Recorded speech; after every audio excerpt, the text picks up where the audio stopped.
Yes, my people, Big PROZECH here. Kicks Chronicles, episode 13. Welcome. This is the final part of our conversation with Cephas Williams. Enjoy. What made me start 56 was the council and a crooked landlord fighting against Drummer Boy, and I ended up being in a space where I couldn't trade. I was frustrated, fell asleep in the studio, had a dream, and in that dream was 56 black men. And I woke up, and the next day I messaged you, Ade, and a couple of people in my contact list, and I asked everyone if you would recommend one more person, and that's how we got 56. Beyond me then looking into how many people had been, killed at the time, and it was 56 black people had been murdered. And again, as opposed to showing us all the time in association to the statistic of knife crime and violence and murder, let's start spotlighting us when we're not part of that statistic and we're doing something great. So it's mad full circle that's happened, but that's what influenced a lot of Drummer Boy, and it was always this version of me trying to push it away. And again, I was looking at why is Nike, why is Adidas? If you was the first time you was probably introduced to Nike would have been probably through some type of sport. Yeah. Reality. But Nike has worked so hard to make sports and kicks or sports and trainers like they're buzz things, to the place where it's like you don't look at Nike and think Greek goddess, you look at Nike and think trainers, or you look at Nike and you think sports. And so I was always thinking, how can I do that for Drummer Boy? How can I make a brand that every time I looked at it, they felt what I wanted them to feel? And so then it became about associating the logo to that idea, that identity. They slap their logo on every trainer in the world. You slap your logo on every sport in the world. Everyone's going to think of you when they think, how do I become the best boxer? I need some Nike. You need Nike stuff. How do I become the best runner? I need some Nike shoes. So that's what I was trying to do with Drummer Boy, and we explored that in so many different ways. And that's what influenced, when you're talking about how the street culture influenced, even when we started doing stuff with artists or people that had been on roads, it was more so about getting to know who they were. And so we had this series called The Voice of London, where we were trying to understand the mind behind the person, right, as opposed to just the persona and slapping the logo behind that mind. And we got them to really speak about some deep truths, from gentrification to what it was like growing up in the bits, and really extract some of that content and slap the logo behind it and say, well, this is a brand where we talk about, where it's about the mind, it's about the positive messages. We'd extract some of the quotes that come out of what they said, and we try to amplify those bits. You touched on something. I just want to expand a little bit about it, because I just want to get your opinion on these companies, really, because obviously you mentioned Nike, you mentioned Adidas. Like, what are your opinions on like these massive brands and their influence on our culture, and what they've taken from the culture, whether they're giving back to the culture? What is your opinion on specifically Nike and Adidas in that regard? A lot of things, man, related to the last conversation I had about them professionally. So I was talking to the CEO of a really big agency within the advertising world, and they do a lot of the stuff for Adidas. And he turns around the conversation, he says to me, I really feel like we have contributed to a lot of the negative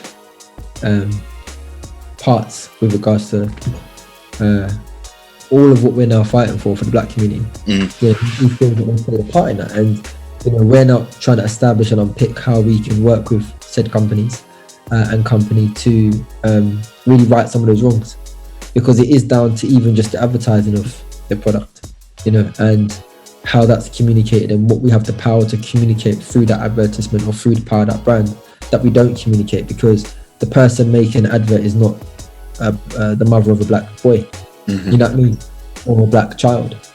So they've not got, and this again, it's layers, because Adidas and Nike will have advertising agencies that are in charge of looking after their brand image and communicating messages and amplifying products. And if in those industries you don't have adequate reflections of the communities that you're heavily representing, specifically the black community, then it's always going to be from the eyes of a white person, is the reality, because all of you men are white. It's going to be you're imposing your perception and your perceived idea of what we need and what we want through this advert. And so that's, again, full circle to what I felt we were becoming and how we were behaving and who we felt we were, was perhaps a response to the attack or was a confirmation to the attack. So we have been an attacked community when you talk about the black community. So you either rebel and that becomes the persona, or you blend in so you don't get attacked. You know what I'm saying? And either one of those notions are manifestations of oppression, and so perhaps are as far away from authentic as can be. And so we need to look at those people that are attacking. And sometimes it has been the advertising agencies that are representing what it feels like to be black and don't know what it feels like.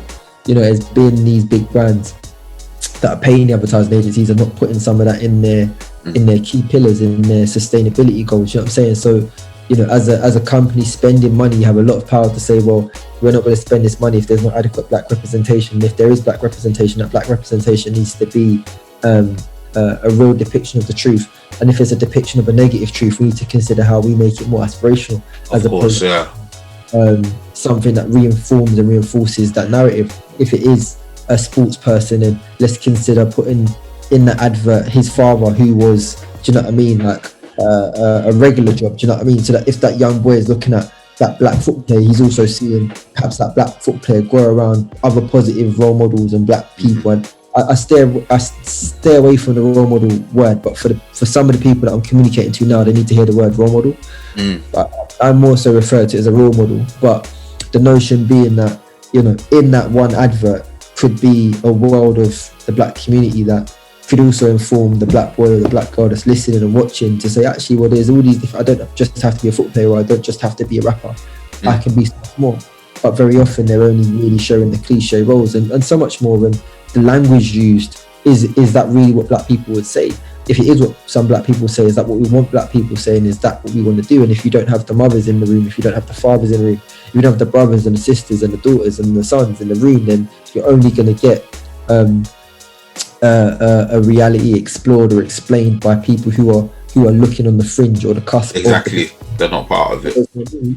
You know, it again, I've just broken it down very quickly, but holistically, you're talking about Nike saying part of as a response to George Floyd, everyone part these dumb statements. And I say they're dumb because in hindsight, many of them ain't done nothing about it. They part these statements because they felt guilty, and then they said, okay, cool, boom. Well, now what's everyone doing? How are we attaching those statements to real transformation within organizations? And how are you making it specific to the black community who you made a commitment to? We can't, because the commitment wasn't to the black community. The commitment was to someone's death. And this is the issue. Look at it from that lens, you're saying, okay, cool. So look at all the people that come up when someone dies and says, oh, yo, you know, Zach was such a great guy. He inspired me. He did this, right? If they had said that to your face while she was alive, they'd had to live up to that notion. They'd had to make sure that every time you saw them, they was treating you as someone that is inspiring them. But because you're dead, we can say whatever we like. We don't have to live up to that no more. And so I felt like a lot of organizations did that with the George Floyd piece, because they're so used to attaching goodwill and gesture to all things black trauma that it's like a knee-jerk response if someone dies. Okay, well, we're so sorry someone died. You know, this is how we feel and this is what we want to do. And then as the media, because the media controlled the George Floyd narrative, it felt like they took control of it. They stopped talking about George Floyd, particularly in the UK, and they started talking about Madeleine McCann and everything else. And then it's like, okay, because we never attached that commitment to something that was living, it dies out with the memory of someone that's dead. Yeah. So again, even when we come full circle with Letter to Zion, very weirdly, but poetically, you know, almost in a dark poetic way, at a time where we was experiencing the death of a black man, I was experiencing the birth of a black man. Exactly. So I was at a conjuncture where it was like very confusing and very upsetting for me as well, because it was very weird, that period, because of those two pieces. Like Zion was born at like the height of the black Renaissance, and you know, when I started to deep, I was like, how can I make a promise to Zion who's alive? And what would it mean for an organization to make a promise to my son and my son's generation? Because again, when you look at the name Zion, you're talking about promised land, you're talking about destiny. How can I get the CEO of Nike to make a commitment to a living being? Because, and not just the being Zion, but the generation, because by the time them lot are 20, they're going to be alive to check us. Yes. They're going to be around to say, are you still living up to everything you said? You know, at what would have been the black person's funeral. Are you still doing that? A lot of we don't in the UK particularly, we don't have that vehicle. Bam, full circle. That's the BBN for me. The BBN is that vehicle that wants to hold everyone to account and say, do you know what? 5 years from now, 10 years from now, what you man's saying. So that's very interesting. Kind of segue into BBN as well, but way to kind of answer that question of how I feel. Companies need to do, or whatever it is with your Nikes and all the rest, that from our kicks to the future. I'm saying, so for me, it's very deep. Let's be honest. I get said a lot there. So I know. So I wanted to touch on Letter to Zion, obviously, because it's really important, the understanding, and obviously you mentioned that. Unfortunately, the death of George Floyd, which created such a exactly like you said, a media sort of uproar, a media frenzy, as opposed to understanding the negativity behind it. A lot of focus was more on the death. Yeah. Just to cut you, this is the reason, and I speak about the death, but in certain times I specifically mention murder, because the reason why it was a media frenzy is because they tried to in a death as opposed to the murder. No, you're absolutely right. You're absolutely right, and it was clearly murder, right. Then we can start to people felt it as a murder as well. Let's not get twisted, because the comparison of the world being on the neck of the black community, do you know what I mean, or having the world on the neck. Many people. So because it's a murder, it's almost like we can now realize and visually see a conceptual reality that black people have been going through for time. Like we have been a murdered community, do you know what I mean? We are being consistently killed and having our breath taken away. So when we just talk about it as a death, then it's like, well, on the one hand, he died, and okay, he's died next. We're talking about it as a murder or constant continuous, and it's like in our actions, how are we murdering the black community as a world, and what do we need to do to stop murdering the black community, both physically and conceptually? I think that's such an important concept, a massively important concept, and something that I think is such a nuanced thing. It's so easily missed. Like I just did, we were just focusing, or we were just mentioning the death, when truthfully it's not the death that caused the issue, it's the murder that was what really touched the hearts. Black people die every day. Exactly. It was really understanding that the mentality behind it, that you know what, this isn't just one life being lost, this is actually a representation of hundreds of years.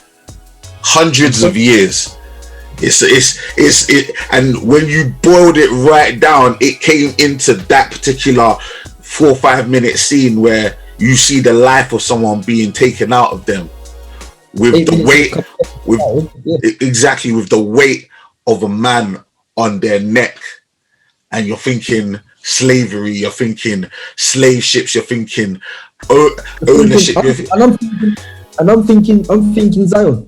I'm thinking exactly. You're thinking now, and you're thinking the future, and that's where he came in, and that's that's around the time that he was born. It's unbelievable. Do you know what's the maddest part about the whole piece? And forgive my not always looking, I guess, stern, but talking about it makes me. I don't know how to process my emotions all the time like that. So it's mad. I feel like I've got a thing where I can, in some negative situations, I've been known to laugh as well. That happened to me, not for this particular piece. Actually, with George Floyd, I actually cried. But sometimes when I feel like as a mechanism, I've not been seen for this, but not spoken to someone about this. But if I'm trying to process something, my mind doesn't process. Like my cheek will lift and my eyes will. It just happens. But it's a very deep thing for me, in the sense that. What a lot of people don't know is Zion's due date was the 26th of May. It's the date, man. So George was killed on the 25th, right? So yeah. Zion we was expecting Zion. I was expecting Zion to be born on the 26th. In my diary, I had Zion's due date, right? And I suspended all my meetings. Literally, I cancelled meetings because we were given his due date. I have meetings booked in advance, so we were given his due date. I said any meeting after the 26th, I'm not doing it, just because the baby could come at any moment from the 26th. And then the day before we was expecting, dude, the news of George Floyd is brought to me. So yeah, he was born at the peak of all things Black Renaissance, I feel, for our generation. But, you know, for my generation. But his actual due date was the day after this guy was, you know, murdered, George Floyd. You know, so it's... Yeah. It was a deep one. It's a hugely emotive situation. Obviously, the whole of 2020 was an emotional roller coaster, and I think like this particular situation happening in at that time, sort of along with COVID, along with all lockdowns and all of these other things, just took it to an emotional height that probably we haven't seen in many years. Yeah, an interesting situation, and obviously the letter itself doesn't just speak to Zion. Obviously, it's beautiful in the sense of you're talking directly to your son, who's just been born, but it also speaks to a generation. It also speaks to a community. It asks us questions, speak to us about what we need to be looking towards doing as we move forward in order to make sure that the strides that came out of it, the movement forward, although maybe it's perceived to be a movement forward, how can we make it so that those are sustainable? How can we make it so that those become real and actually bear an actual benefit for our children and for the future generations? And who's the company that holds everyone to account? All the people that are making commitments right now, who is the company that is not set up with your interest at heart, but set up with the Black community's interest at heart, that's holding you to account? In the UK, I couldn't point to one. So, and I couldn't point to one that was talking to the leaders. I'm talking to, you know, some global leaders out here. So at that point, and I knew that they weren't talking to no one else. So at that point, it's like, cool, because I didn't want to do anything, bro. Like I said, at a time where we had never been so united in an idea, we had never been so dichotomized in our approach or our effort. Exactly. So, there was so much going on. There's so many people. I've got this going on. I'm going to set up this. But again, and I say this tongue in cheek, and I've said it to many people, in a time where it was a recession, it was a lockdown, it was the global pandemic, one of the worst, you know, if not the worst that we've ever faced. People losing their jobs. You never saw a stronger currency before than white guilt. When I say it tongue in cheek, white guilt raised like hundreds of thousands and millions of pounds in the UK towards Black initiatives. Yeah. Again, so I just was looking at all of that thinking, even when the 56 was going on, we had the crowdfunder for 56, we had a GoFundMe for 56. And I just saw it going, so I went to B, I was like, yo, like, how can we get money come from? I was like, George. So we took it down because I just felt at that time, anything that was directly facing George, and that was from my personal decision, needed to be fixed in that specific. Exactly. Even if 56 Black men could argue a position that we do, because, you know, when you think about what killed George as well, it wasn't just that moment as it was. When you think about it conceptually, it was the negative perception as well. Yeah, exactly. Because if he wasn't seen as such a threat, if he wasn't, you know, demonized, the Black man hadn't been so demonized. And so actually, it was very intrinsically linked to what I'm fighting for and what 56 Black men is about. But at the same time, I just felt like it felt disingenuous at the time. I appreciate that. Unless I had something that was really going to directly, and then all things led to Zion came, and even then, like, it took me a minute before I said I'm gonna slap a crowdfunder to this, because the deciding factor between me slapping a crowdfunder to it and doing what I was doing was two things. One, the crowdfunder is a partnership, and it's there as like an entrance to this world, right? So you get to read everything on this page. And if you want to contribute, you can contribute. But a majority of the money we make is not from crowdfunding. I have conversations with companies behind the scenes, and they will, you know, that arrangement is not done through crowdfunding. That arrangement is done through on a B2B level. But the crowdfund is there as a, what's the word for it? Like a platform, like a canvas to show what is happening, right? And also to allow for people to also contribute if they're interested. But the deciding factor was, in the UK, I felt like we was at the tail end of George Floyd, of talking about it. So it felt like the right time. I could have done Letter to Zion straight after and been in with the hype. You know, I guess I'm not as opportunistic as one would argue, because I should be in that respect. So I didn't look at that time as a business opportunity. I looked at that time as a time to reflect and focus on Zion. So actually, 2 of my contacts had released this open letter, and I could have written an open letter in a couple of days and released it. And at that time, I've not shared this publicly, but 2 of my CEO contacts had put a list of people together, including lists that I could pick up the phone and call. And on that list, 3 of my contacts at CEO level. On that list, we had everyone from Alison Rose, RBS, to Lazard, Simply, Santander, you name it. Like, the company was on that list. Everybody, right? Of some of the biggest companies in the country and the globe. You know, either I could pick up the phone or they could. And I said, you know what? If I do this now, I know a bag of them have put out statements, right? And so they probably would want to attach. They're looking for something to attach themselves to, and a lot of CEOs signed up to manifestos and they signed up to charters at that time, which have not amounted to anything, because it was a reactive response. It wasn't a reflective one. So I took my time and I said, you know what? I'm not going to do that, even though I had the opportunity. I said, I'm going to write a letter, and it took me from May to September to write that letter, and then released it as a public letter, even though it was a letter to my son. And again, the piece being, at this point, we'll know who's really about it. Like, because that letter didn't just come with sign up and say you believe in this idea. It came with sign up your company as members to the Black British Network, which was my commitment to Zion.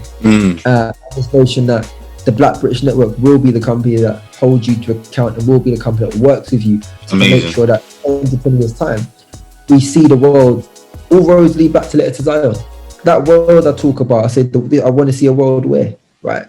That world I want to see. I want to see a world where, you know, the managers and the executives of sports and football and the FA and the Premier League are as diverse as the people we see on the pitch. Yeah. And when I say diverse, I'm saying we see bare black people on the pitch. Exactly. Bare black people in the boardroom. In the boardroom.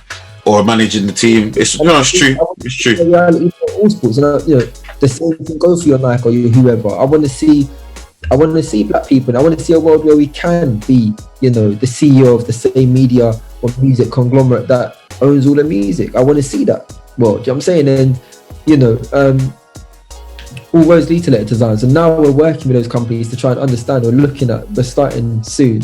We're just onboarding the last few companies now, as to who we're going to work with. We want to grow that, you know what I'm saying? So that's where the crowdfunder piece comes, because it also offers the community the ability to contribute. And if you go onto it, you can lettertozion.com or .co.uk, you can see, you know, all the different bits we're doing. But really, it just gives the community something to support and to look at, because the money is really coming from the organisations, from their businesses to my business. That's how the business is set up. And then we reflect on the once it's landed. I think the most important aspect of this whole process is accountability. 100%. I think that's the most important part of it. I think it's so easy. That's my perspective. But again, 100%. It's the biggest. 100%. Yeah. But I think it's so easy, like you suggested earlier, that so easy to sign up for things. It's so easy to say we're a part of this or we support this. But it's another thing to actually say we're committed to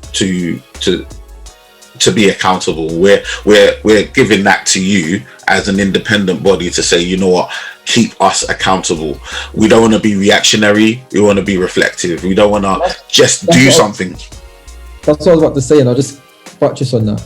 So it's funny because one of the executives I know once said to me, so, you know, are you saying we become beholden to you, right? And I said, well, you can look at it that way, but actually the problem I'm trying to create, it's not about whether you're beholden to me or whatever it is. It's about us being beholden to each other. We share the same world. Exactly.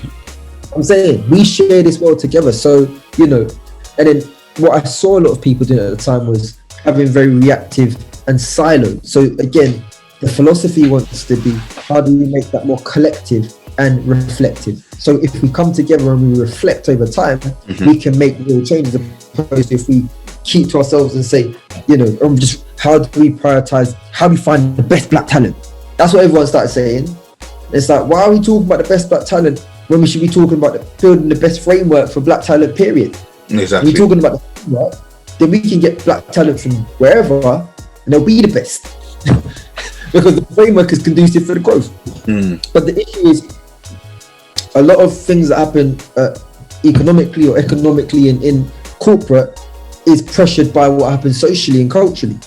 And so that only became an economic corporate agenda when it was socially and culturally relevant enough to be outside the House of Parliament or to be, you know, outside people's offices.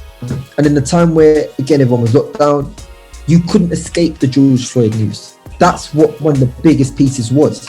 You had millennials that you were staying at home with if you was a really privileged white person that was on Instagram saying, what are we doing about? You had white people coming to Instagram crying like, my parents are racist. You know, you had all that kind of stuff, right, at that point. And you can't escape it. You can't escape this news because everyone's telling, and you can't just go talk to the street and say, you know, you're not going to work, coming back on a train, going to the pub.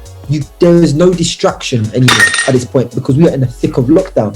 And so a pandemic and lockdown really helped. Yeah, no, 100%. You're on the Taylor, Ahmaud Aubrey, then you had that what's her name? Janet or whatever they call her now, Amy Cooper. What's it called? They call them.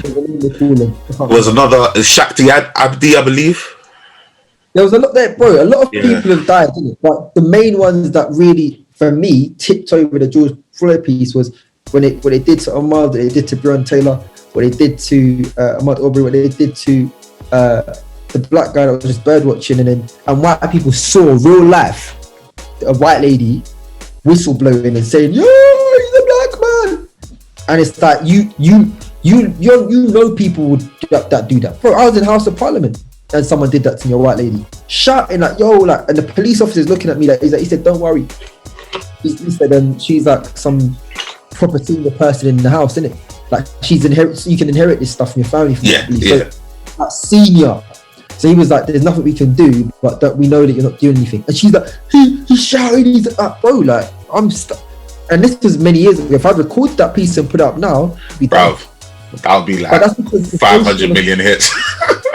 The social and the culture got to the level where it's now pressuring the powers that be. But there is the UK. I can't see the vehicle that's running informed by black people that's sitting on the same level as these executives and these leaders, saying, how do we work together to make sure this doesn't become charity, but it becomes change? I'm saying, so. Wow. Big lyrics. You know I like that, bro. You know I like that. Go on. That's the piece. And I've been said that. Like, how do you start to prioritize change as opposed to charity?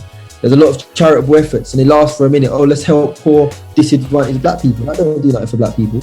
That does everything for you and your guilt relief and you feeling like, oh, you know, I've done something. How are you giving millions of pounds to Oxfam or whatever to help people in Africa when there's Africans in your community you won't even sit next to on the bus? Unbelievable. How are you doing that? You know what I'm saying? So let's start talking about change as opposed to charity. You know what? We're gonna start sort of working our way to the end now because I appreciate we've been talking for a minute. And I'm pretty sure, without a shadow of a doubt, we've got maybe a part 2, part 3. However we're gonna pattern this, we'll definitely we'll pattern this nice. But like before I because I want to ask you some fun questions. You get me? Like some Switch it back up. Yeah, again, I'm saying I want to ask you some like quick fire questions, but before I get into that, I just wanted to know, yeah, from a kick perspective, obviously bringing it all the way back down to kicks, obviously, like, do you have anything like on your current shopping list? Has there been a trainer or a shoe that you've been like, you know what, it might be nice to have that one day, you know? I mean, we live in the age of vanity now, so even though people are in lockdown, like they're buying new clothes so they can put it on Instagram or whatever. I'm not that type of person, so I don't need new trainers. Like right now I'm wearing some slippers, I'm saying some flip-flops, some sliders or whatever it was called these days. But I ain't that guy. I'm not the target market to know all the trends and know whatever. This might be the complete opposite, but I think it's a very relevant piece to the Kick Chronicle because, you know, in my opinion, it's like all that stuff is a luxury to me, and I think also there's elements of it that can be escapism and can bring people happiness and gives people a thing to do, a community to be a part of, and it's a beautiful thing on all those levels. But you know, I know people that have been jacked for their kicks. I know people that have jacked. I'm saying I know people that, you know, have not wanted to go to school because they don't have the latest kicks for PE. I know people that, you know, were bullied because they didn't have the latest kicks and their parents was from Niger, or their parents were from the UK and they didn't know what the latest kicks were, or, you know, their parents were from the UK and couldn't afford the kicks that they did. So for me, like, there's bare kids out here, there's bare people out here that might not be kids, might be older, be watching these things, they're trying to get into the corner, trying to get into the know. We live in an age of vanity, we live in an age where people will very much go into debt so that they can keep up with pretense on Instagram and stuff. Man. Obviously, it's important for us to put out a positive message in the sense that nobody's out here trying to encourage vanity. No one's out here trying to encourage people to do to be something or portray something that they're not. In fact, the opposite. What we want to do is encourage you to be your true and authentic selves. If you like kicks, you love kicks, and that's calm. If you like music, if you like movies, if you like, I just want to add a caveat to that as well, because 100%, and I think that's why I said that I think this platform is important for so many reasons, in the sense that you're gonna get, and, you know, depending on where you take this platform, you're gonna get kids from all over, and I think it's really important you're gonna get them because people like kicks and people like trainers. So it's really important to spread that message of, like, you know, as much as we can love kicks, there's things in life, you know what I'm saying, that it can be an entry point to a much deeper conversation, is what I'm saying. And I know you're that type of person, otherwise I wouldn't have said it on your platform, you know what I'm saying. So, no, I appreciate that, and in fact I've actually said it on one of my previous videos, in fact probably my first video, where I mentioned the reasons why I got into kicks. The reasons why I got into kicks is truly an arc back to my growth and more nostalgic, but the reason why I dipped out to come back and make my passion more of a priority was because of my responsibility as a husband. You get me? Like, my responsibility to provide, my responsibility to make sure that everything was catered for and everything was and this is a responsibility I placed on myself, not one that society has placed on me, one I took responsibility for, to make sure that everything in my house was in order before I decided to sort of just go out and be buying kicks, but without negating that community, without making it seem like that was beneath me or something like that. I love it. I love all of it. I think it's therapy for you as well. Like, I see exactly. It's something. It gives you an opportunity to talk about something that it gives you a passion, but also a freedom that's something that isn't so high stakes, for want of a better term. But I appreciate your mindset with it.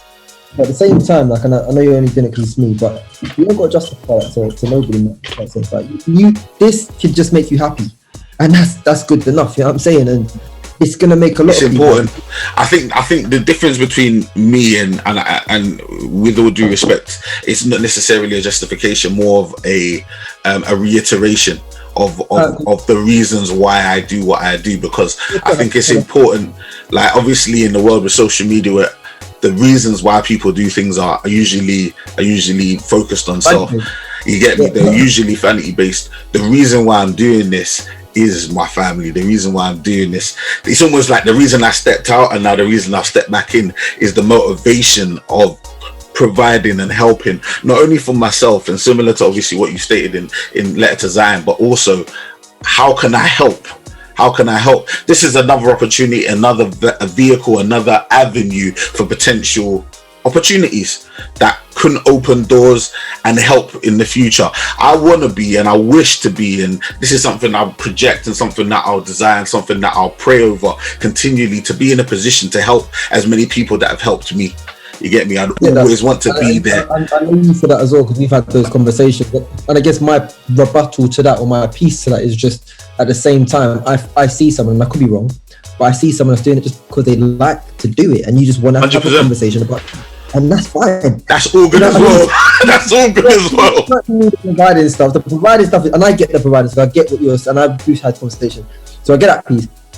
But even if people just took away from this, that I like this chocolate, but I want to speak about chocolates. I want to do a podcast or a conversation about chocolates.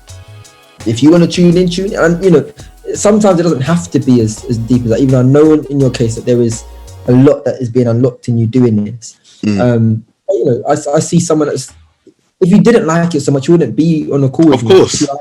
Of course, man. That's a really important part. Like, you know, I gave you a very serious, you know, 5-minute stretch or whatever. But sometimes it's also just, it is lighthearted. It is just, you know, what are you doing next? So what I'm doing next, as much as I'm saving for a house, is just having fun with my life, whatever that fun means. Exactly. This is fun.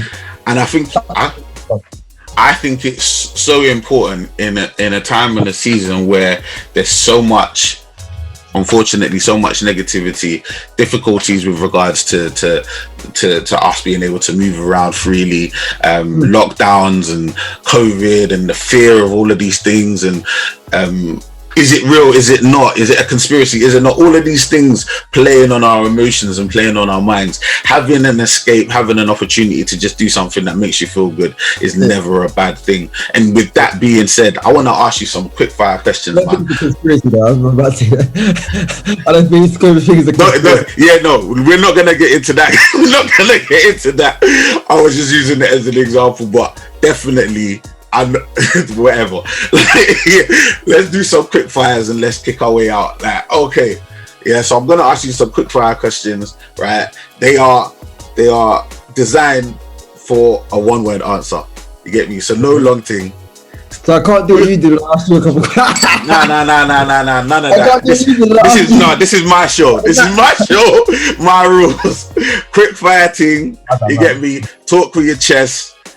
Just first thing that comes to your mind, no explanation required. You get me? Right? And we're signing out. Are you ready, Cephas? No, I'm not ready, but go on. Stay ready. 3, 2, 1. Nike or Adidas? Nike. Can you wear Nike and Adidas together? Yes or no? But yeah, so that question threw me off because I thought you was talking about two different shoes, innit? I was talking about Nike on one side. I'll explain. So can you wear an Adidas top and some Nike kicks, or can you wear some Nike kicks and an Adidas top? I think that's the same thing. Because sometimes it's plain, innit? If it has the stripes and then the thingy, it might be a different flex. So what's your answer? Yes. Okay, I like that. Something different. Vans or Converse? Converse all day. Laces or slip-ons? COVID is a slip-on thing, but no more than laces. Okay. If you use laces, right, are you just using factory laces, or are you doing some special patterns with those laces? For right now, factory. Socks or barefoot? Socks all day long. Comfort or style? Was that comfort you said? Comfort or style? Comfort. Fresh and clean or beaten and battered? Not on both, Zach, come on. Because there's shoes that are comfortable, that are huge, that just look like you know what I mean? You can't. Your chest, no explanation. Comfort. Fresh and clean or beaten and battered? Fresh and clean, man, has to be. Washing machine or hand wash? Hand wash. I don't like putting my clothes away. I put my feet. I'm not talking about clothes. Yeah, but I know people that wash their shoes in the same. You don't have one washing machine for shoes, but some people have. Exactly. Hand wash. Lows or highs? What's this? Oh, lows. Triple blacks or white on whites? Triple blacks. Okay, and now this is the final question, or penultimate question, and it'd just be interesting to get your thoughts. And I don't know if you know the term, but have you ever heard the term, or are you aware of the term sneakerhead? And if you are, what does that term particularly mean to you? People that like sneakers, there. I am aware of the term, and for me it means people that like sneakers, bare. Like. And if I was to ask you, Cephas Williams, are you a sneakerhead? What would be your answer? Resounding no. You did that? No. For real, echo. That's amazing, bro. And the thing is, and that's the beauty of this platform. It's the beauty of this conversation. It's the beauty of life, that you don't have to be in order to have an amazing conversation on kicks, man. You don't have to be to have a. We've spoken about everything. You get me? This has been truly amazing. Because we know each other differently as well, though. But you know what? And maybe that's the case. But truthfully, life is like that, man. Not everybody, not all the fingers are equal, and we've got a relationship, and it's obviously an honor. It's obviously a privilege for us to be able to do this. We don't get an opportunity to speak a lot, so just having the opportunity to speak together, see how everyone's doing, making sure that we're checking in and keeping abreast of all the amazing things that are going on in each other's life. You know what? We need to do it more as a people. We need to do it more as humans. You get me? Like, so, but before we fully sign out, see, you've been amazing. Thank you so much for your time and your energy and the knowledge as well. This has been your Kicks Chronicles. Tell the millions of people, the millions and millions of people that are watching how Donald Trump's bar still, the millions and millions. The millions and the millions. tell all them man there and Mr. Trump as well. Tell the people, like we've mentioned it already, but just to reiterate what you've got going on, how they can support. You can go on to cephaswilliams.com, and that's where you'll find, I don't know when you'll see this, that's where you'll find out what the latest is, what I'm doing, and also on different social platforms like Instagram, LinkedIn and Twitter. Cephas Williams. Yeah, man. Awesome. Please, guys, make sure you take the opportunity to go and avail yourselves of this information. lettertozion.com, lettertozion.co.uk, that britishnetwork.com. Please make sure you go and have a look, check these things out, and understand the great things that are happening and how you can get involved. You already know what we do here. I made it short because I didn't want to take too much more time, but if they go on cephaswilliams.com, they'll see everything. Okay, that's awesome. And I'll probably just use that anyway. But yeah, this has obviously been another episode of Kicks Chronicles with me, obviously, Big PROZECH, Cephas Williams. Socials will either be on screen or in the description below. Obviously, as I said, make sure you go and check all of that stuff out. Show some support to what's going on currently. A massive thank you once again, Cephas, for your time. A massive thank you. From myself, from Cephas, signing out. Everybody stay lovely, stay hungry, stay true, and stay blessed. Signing out. Peace.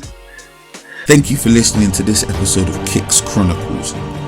Please make sure to like, comment, subscribe, share, rate, review, and all that good stuff. And remember, full video version is available on YouTube, audio versions available on Spotify and Apple Podcasts.